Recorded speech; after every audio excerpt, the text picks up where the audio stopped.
who serve in law enforcement are some of the best people in this country. They literally put their lives on the line every day. They count our lives more important than their own. And those who serve in law enforcement deserve the respect of every American every day.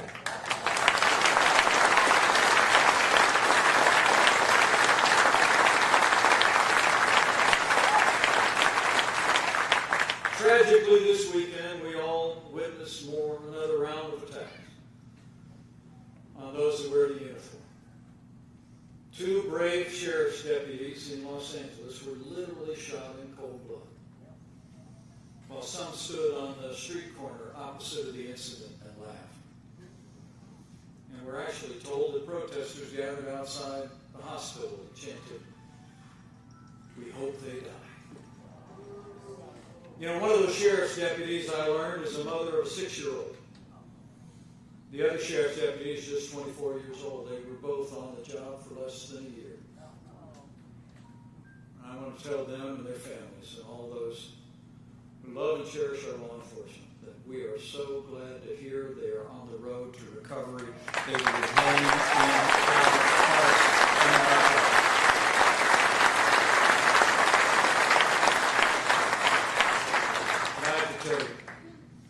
The President and I will always support the right of Americans to peaceful protest.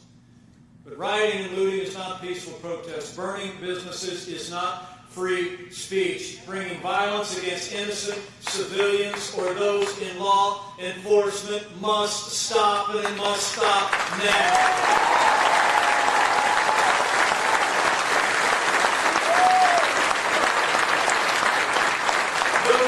Such things will be prosecuted to the fullest extent of the law.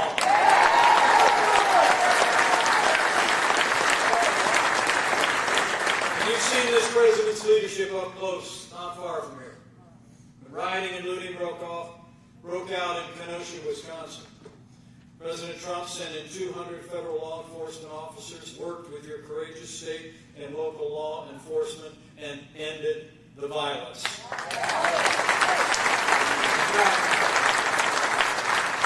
In fact, over the last month, we launched what's called Operation Legend. Literally, we've deployed over 1,000 federal law enforcement officials to our major cities that have been seeing violent protests.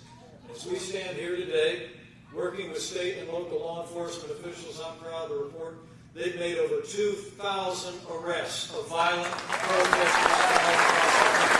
We are going to have law and order in every city, in every state in this country, for every American, of every race and creed and color. So help us God.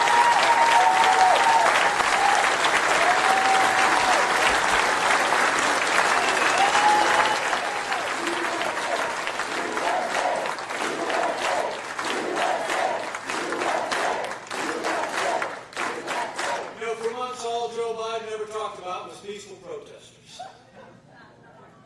As the American people watch businesses and communities in our major cities burn. 2 weeks ago, he did condemn violence in every form it takes, but right after that, he criticized law enforcement. And Joe Biden has never called out his campaign staff or his running mate for raising money for bail for violent criminals. And he still hasn't called on Democrat mayors to get their cities under control. You know, the truth is, Joe Biden would double down on all the policies that have led to violence in American cities. I mean, when you signal a lack of support or waning support for law enforcement, it emboldens those. It emboldens those who threaten our families and our cities. So let me be clear. We're going to stand with the men and women who serve on the thin blue line of law enforcement, whether it's in Los Angeles or Rochester or Kenosha. We are going to back the blue. Joe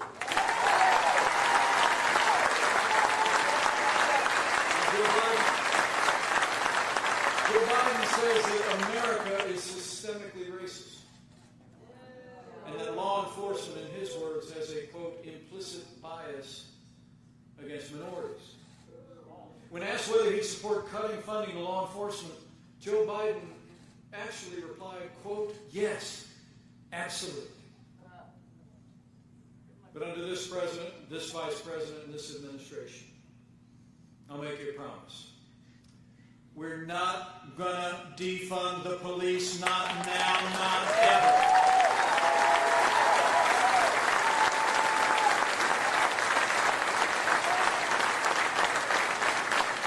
President Trump and I know what the people of Wisconsin know. We don't need to choose between supporting law enforcement and standing with our African-American neighbors or any of the minorities that live in our cities to improve the quality of their lives, their education, their jobs, and their security.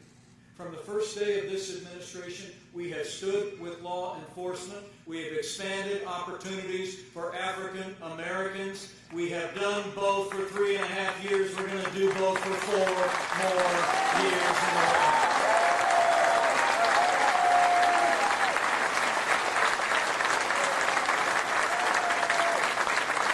So in 3 short years, we rebuilt our military. We revived our economy. We stood for law and order. And the results, I can tell you, having traveled to 30 countries around the world, America is standing tall again. We have a president who embraces his role as leader of the free world. We have a president that doesn't apologize for America. He stands for America.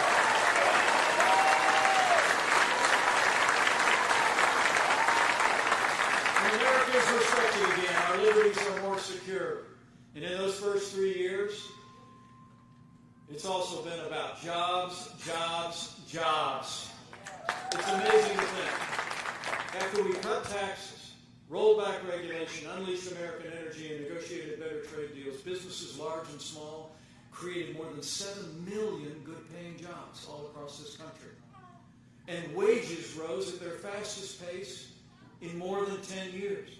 And what meant the most to the president and me was that wages rose most dramatically for hard-working, blue-collar Americans, the forgotten men and women of America who are forgotten no more. And we created the greatest economy in the world. At the end of those first 3 years, there were more Americans working than ever before. Bottom line, in 3 short years, we made America great again.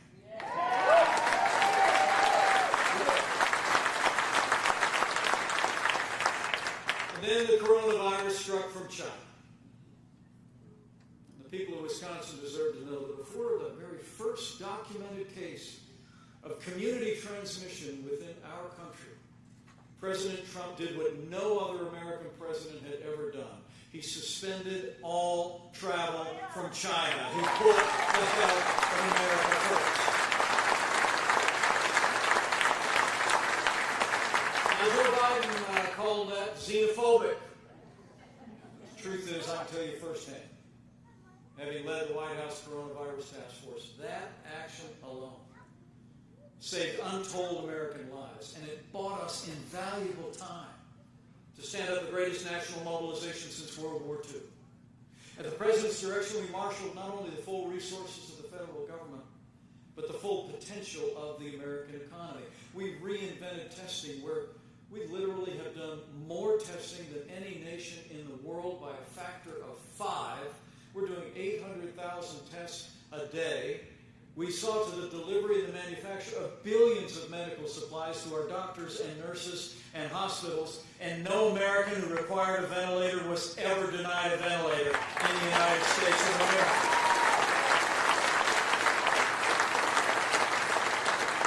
Now, our hearts go out to all the families that have lost loved ones in the course of this pandemic. There's not a day gone by that those families haven't been in our hearts and in our prayers, including the more than 1,000 families here in the state of Wisconsin. And I'm proud to report to you that every single day we're developing new medicines that are saving lives across the country. Convalescent plasma, remdesivir, the innovation that we're seeing in the development of therapeutics. And even though Joe Biden said, and I quote, "No miracle is coming," we are on track to have the first coronavirus vaccine before the end of this year. America's in the miracle business.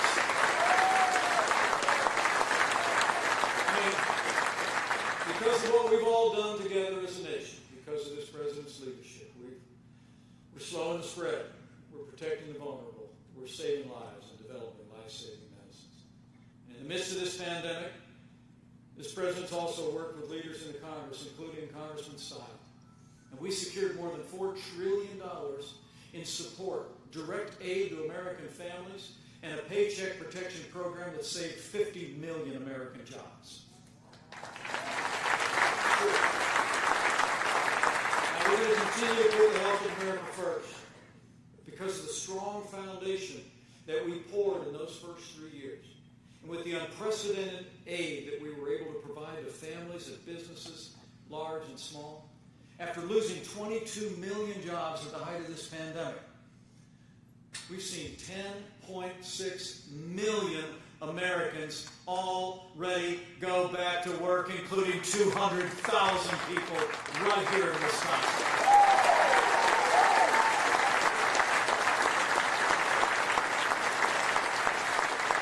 And we're opening up America again. And we're opening up America's schools.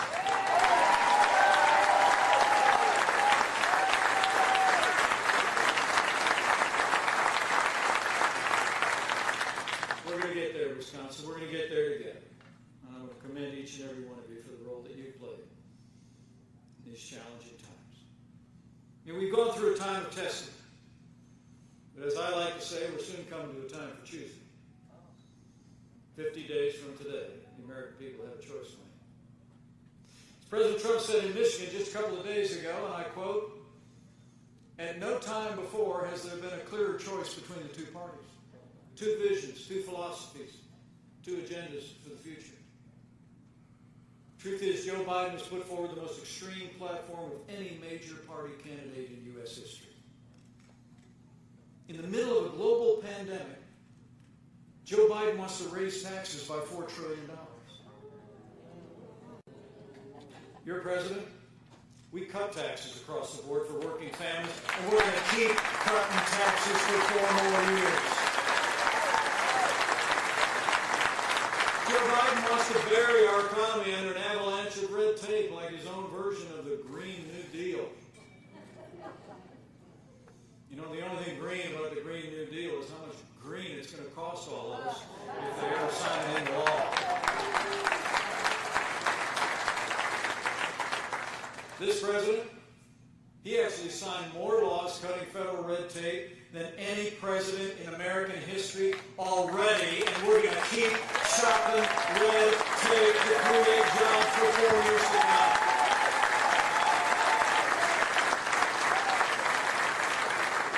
You know, when we took office, China was literally half of our international trade deficit. $500 billion a year going to China in a trade deficit. It's incredible.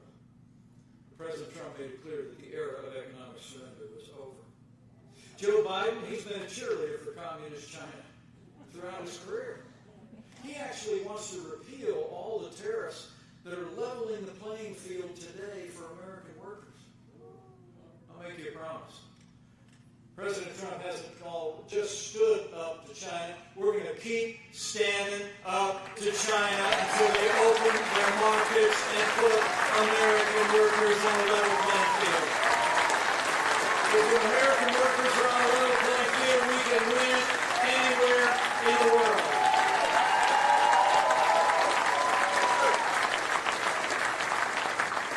It wasn't just our relationship with China. You know, Joe Biden was one of those folks who voted for NAFTA. I don't have to tell neighbors here across the heartland about the impact NAFTA had. 60,000 factories actually closed in the years since NAFTA was signed into law. And when Joe Biden was vice president, they did nothing to fix it, nothing to take out the incentives that existed in NAFTA to move jobs south of our border. But thanks to President Trump's leadership, NAFTA is history and the USMCA is here to stay.